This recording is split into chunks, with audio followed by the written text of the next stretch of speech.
ఫిల్మీ బీట్కి వెల్కమ్. ఓజీ సినిమా రివ్యూ చెప్పే ముందు ప్రేక్షకులకి ఒక ముఖ్య గమనిక. ఎండ్ టైటిల్ స్టార్ట్ కాగానే సినిమా నుంచి లేచి బయటికి రాకండి. ఎండ్ టైటిల్స్ తర్వాత ఒక అద్భుతమైన లీడ్ ఇచ్చారు పార్ట్ 2కి. ఓజీ 15 ఏళ్ళు ఏం చేశాడు జపాన్లో అనే దానికి అద్భుతమైన ఒక లింక్ ఇచ్చారు. దాన్ని చూడండి తప్పకుండా. ఎండ్ టైటిల్స్ వస్తుంటే బయటికి రాకండి, ఇది నా సలహా. ఓజీ సినిమా ఒక గ్యాంగ్స్టర్ సినిమానే, కాకపోతే ఇందులో లవ్ స్టోరీ, డాటర్ సెంటిమెంట్, దేశభక్తి, ఆజాద్ హింద్ ఫౌజ్, సుభాష్ చంద్రబోస్ లాంటి ఎలిమెంట్స్ ఉన్న సినిమా. ఇందులో ముఖ్యంగా పవన్ కళ్యాణ్ స్టైలిష్గా ఆయన స్వాగ్, ఆయన పెర్ఫార్మెన్స్, ఆయన చేసిన యాక్షన్ సీన్స్, ఆయన చెప్పిన డైలాగ్స్, పోలీస్ స్టేషన్ సీన్లో ఆయన బిహేవ్ చేసిన విధానం, ఇవన్నీ సినిమాకి అదనపు ఆకర్షణ.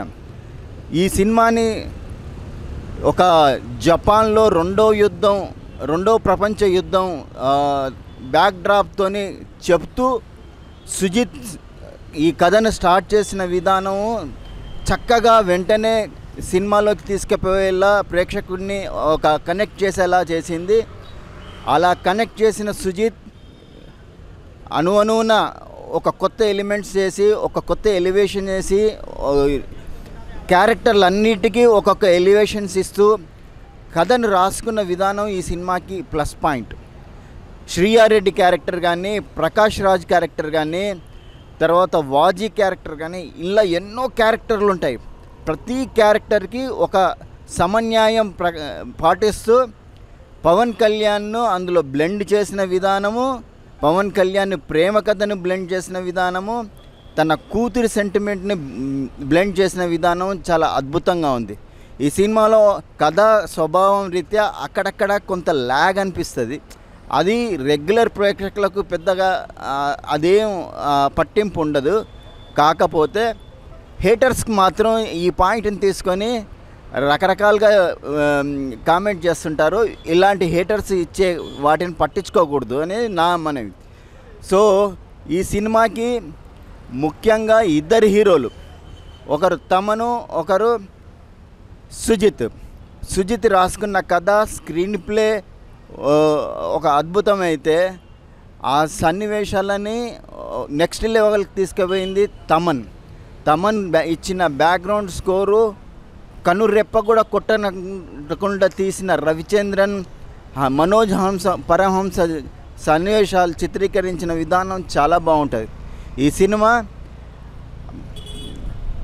పవన్ కళ్యాణ్ ఫ్యాన్స్కి ఎలా కోరుకుంటున్నారో అలా ఉంటుంది. పవన్ కళ్యాణ్ ఫ్యాన్స్కి ఎన్నో ఏళ్ళుగా, దాదాపు పుష్కర కాలం నుంచి ఎలాంటి సినిమా కోసం ఎదురు చూస్తున్నారో అలాంటి సినిమాను సుజిత్ అందించాడు. ఇక ముఖ్యంగా జపాన్లో ఏం జరిగిందనే క్యూరియాసిటీని మధ్యలో ఆ ఎలివేషన్ ఇస్తూ సుజిత్ రాసిన కథ, ఆ కథకు పవన్ కళ్యాణ్ చేసిన మ్యాజిక్ చాలా అద్భుతంగా ఉంటుంది. ఈ సినిమా అద్భుతమైన ఒక గ్యాంగ్స్టర్ డ్రామా. తెలుగు సినిమా ఇండస్ట్రీలో ఒక కొత్త రకంగా, ఒక కొత్తగా అనుభూతిని కలిగించే స్టైలిష్ అండ్ స్వాగ్ ఉన్న కథ. ఓజీ సినిమా చూసిన తర్వాత Sujeeth direction, screenplay, Thaman music, Ravi K Chandran cinematography, Manoj Paramahamsa cinematography, dialogues, Pawan Kalyan performance, ఇతర క్యారెక్టర్ల బిహేవియర్ అన్నీ చూసిన తర్వాత మన ఫిల్మ్ బీట్ ఛానల్లో మేమిచ్చే రేటింగ్ 3/5.